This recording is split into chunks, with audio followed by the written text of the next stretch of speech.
Abusia video beto monte so last week General Melchizedek ya na handcuff eguninsa na nchimono chese a police for action Abusia enye obi a na me kwachi ne se prophet Amoako Attah science bi na woka edigu prophet Amoako Attah enfi Abusia aba wo mo chire no omo man bill e man be fi na me no e ka say General Melchizedek aba be video e de ama Amoako Attah wo chese enye se obi ma police for be aduasa aba betata Abusia se no e da nche last week Sunday ye twemu ye and a prophet Owusu Bempah ebe share nkoma so be kan send bi e wona asori dem ho a wo chese wo mind Ghana ya ye wo nya de so betima be Ghana mampani a ne nsa enka ho bi obi ba be Ghana mampani bia no aje se wo no prophet Isaac Owusu Bempah ne nsa eka ho bi musia sa asem ya wo kan yi ama Ghana sofo egu afu yi pa ama ebi etro challenge e de ama prophet Isaac Owusu Bempah se wo so ye difo na nani hu na so tede a ene NDC for be kwa akoye flag bearership race and sana general election no abaso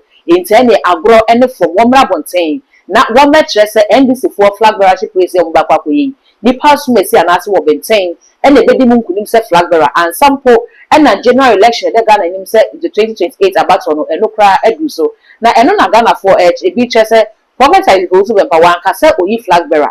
was say oyi president obi oyi president de abusia wo kwa kwa hanu mu e wo flag bearer ho side nti sa akensi anase sa challenge ya wo atro dem Owusu Bempah dey Ghana for bi chese mema papa embe respond because we no below the belt na so busia asofo ni bi actual margin General Melchizedek aba bekasa men sa oben ma yenko ni ko video si mi no ye ba be dey train komo too much GHS ni mese say ye ko video be me subscribe to so dem ma ya no wakai so the bell ne be kan ho se ne be na upload ni to ko ne first person ya won sa ebedi kan aka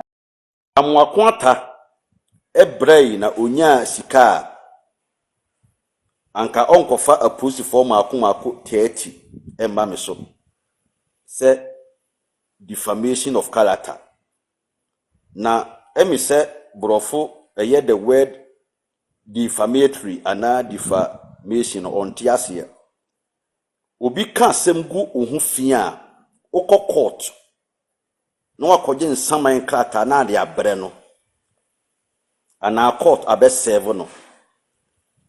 na de uyeye no watietia the integrity of Ghana police services so na emla no eni ubedi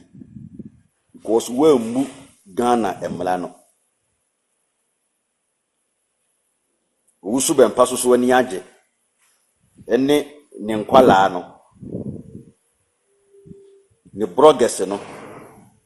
na empenyifo bi atumifo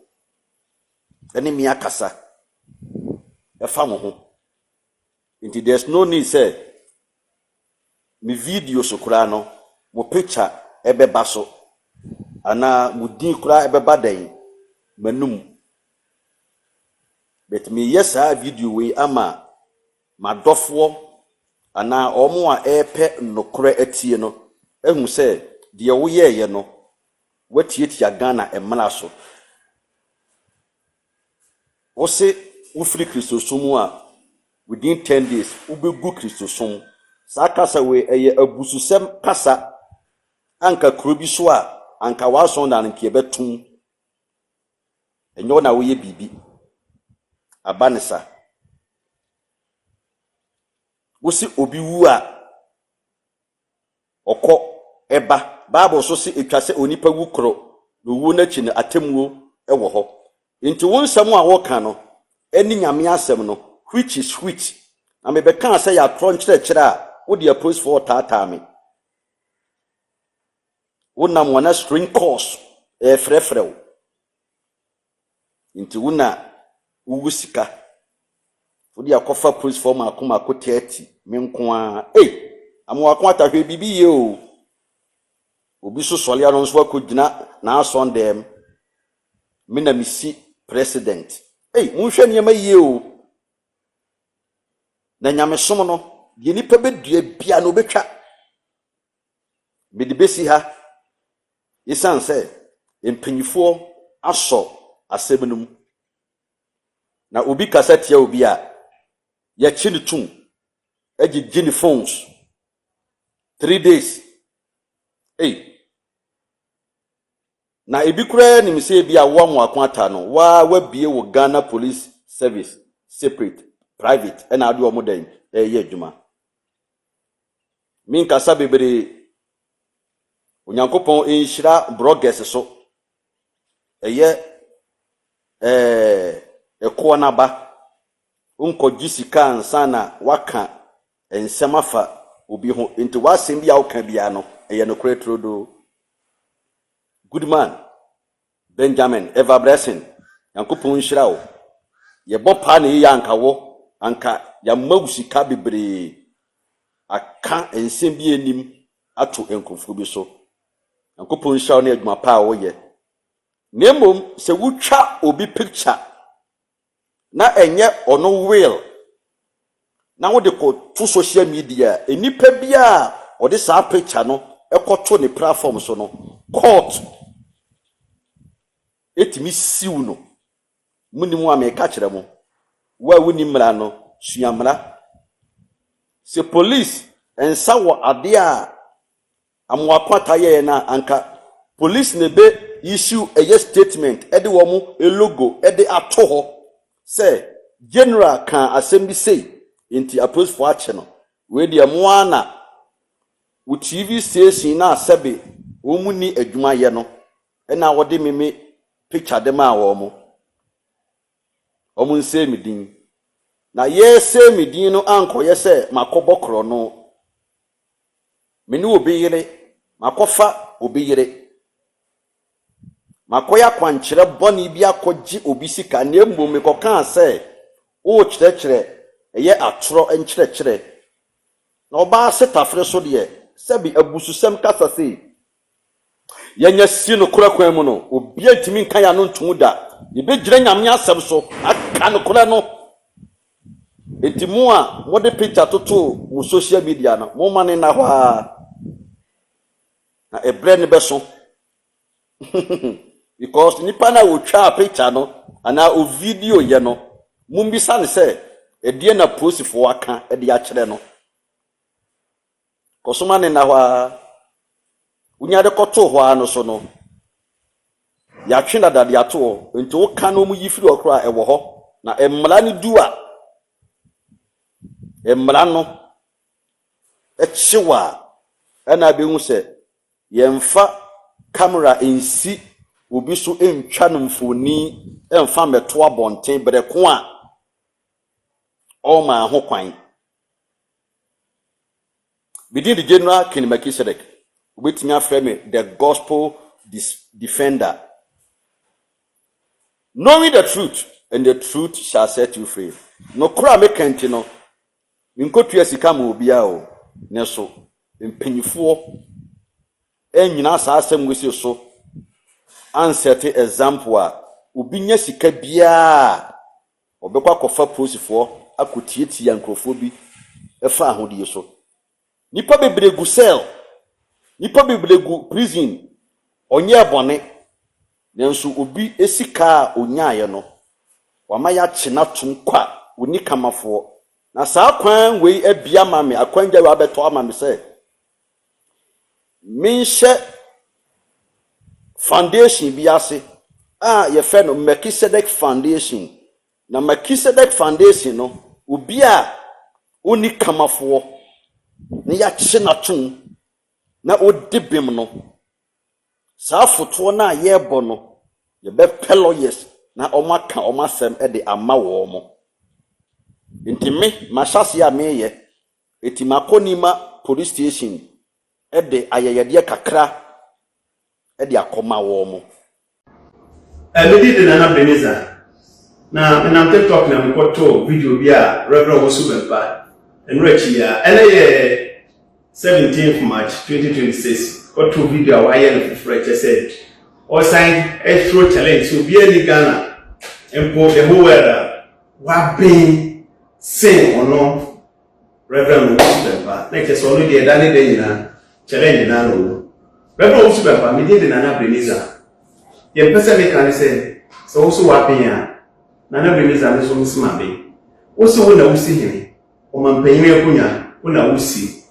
enonti who throw challenge say obi ene ho Reverend Owusu Bempah mate wo ye Kristoni me ye Kristoni wo di nyame di ni di nyame di ne mo ye pese wo mo ni say emradu so say ye kire who is who. Abra go right. Na oye dedi say ono na nwode ono e na okasa obia enkedi no na mpa na ofi say ono e na wotumi edru baby e na David akwara ketwa epie free akura bi asete say enena na Beleza make us free me gina okitwa bi asem na opie a ohun di go right eye no okachire oman no say go right no enye obia e wo mani na me David mitimi ku sisire mitimi ku tiger abra oman yo ma de say onbechi minwan a me hwe so na se sa na te dia ende hwan ni go right a ni ntimi na enko a wo ya kaka be say enuti go right eje no hodi David eje no hodi enuti ntokwa na yede e ba so ni hu ni odi ni rapa Owusu Bempah na Beleza me say se won kan ya me kan wo de mu so o pese wo kire say wo tumi eche obi a ho na memo wo say wo sokra wo yede usa na kwapem say nipa nyina be wu say rapa Owusu Bempah unkita tumi bia o de ye niam pa de mu utumi a ukita eye tumi a already moja na yede ehwiegu enuti se moja ehwiegu a ukasa entrasu ukasa entreni ti de mo na wo moja ehwiegu no ne tese na wo kasa na etasu na ema wo dino epie eno na Beleza me ma osa kwan no because in spiritually mahu say handkerchief white handkerchief bi ekitaw na sa handkerchief no na wo de yes anya kuma de nti anytime bi a wo be sa anya kuma de so one use handkerchief white abra wo kasa no one fan so mic mo untimi kasa ka tem se lekwa na Beleza me si we nyina profo de me fan ye hwe me mu kopem se nipa nyina ebehu se de na Beleza e ka no no no rapa Owusu Bempah enche o se Ghana akunya una wusi hine una utumi me da se na Beleza me say memo ho say tumi wo na tumi e wo nzema na tumi e de Ghana omampenya kunya e ba ye no wasen asori na ne me kan say Reverend Owusu Bempah nyame adoma sedu japrate afi e na ye beto NDC aba ayi omo fragbera wa be na Beleza sama be e be de ni pe wo yasi apa na nyina hu say na Beleza na e kan kra na Reverend Owusu Bempah na e kan kra sa na te dia enche ebeto abano dikan yi one candidate say me as a Owusu Bempah candidate we eno na mayi ni so no na beye fragbera mandisi na Beleza uyi ya msumi ni ba na msumi ka say na Beleza candidate we na msumi yi no e we ndisi mo so be dinkuni na Reverend Owusu Bempah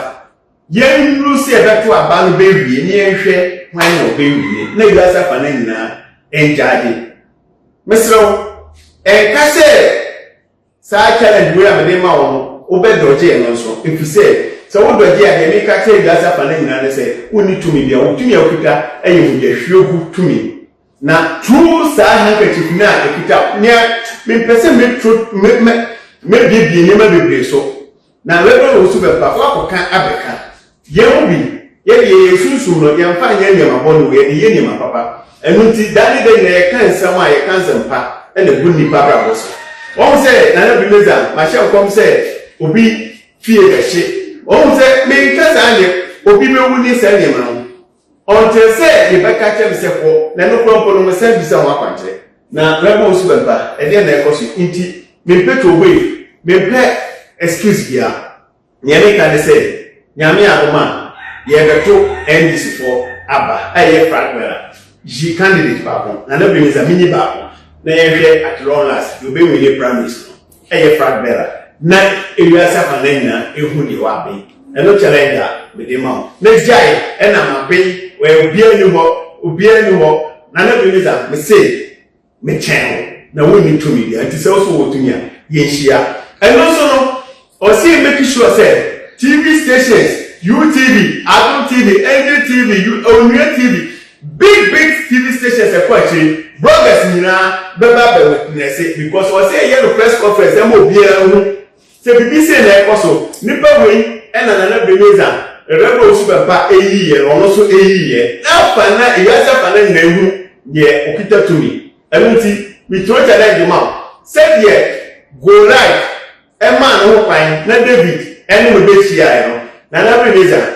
Rebel Owusu Bempah ma ho kwan ni ehia ni hu dokita tumi me da ase ya mi so bibia who say Ezabusia we ene ne akoso after say Melchizedek ekwo mu gudi na nsa eba na afi so Prophet Isaac Owusu Bempah ebe kire na adwene ana so be kan ni otimi ye ewo Ghana amampenisi hu na asofo bi true challenge no edemo mo ne Ghana fo kire say we de below the belt ti member Prophet Isaac Owusu Bempah so mo so no ya adwene na so woni wo mu nya adwene ma me hu ewo comment section ho na ma sere so me subscribe button so e de ama me eya no akai say the bell no be kan so no upload mi ti o mu ape woni first person ya wo bi kan enya notification won say na ensem no nyina isisi too much GHS so me din at the dark gold makra.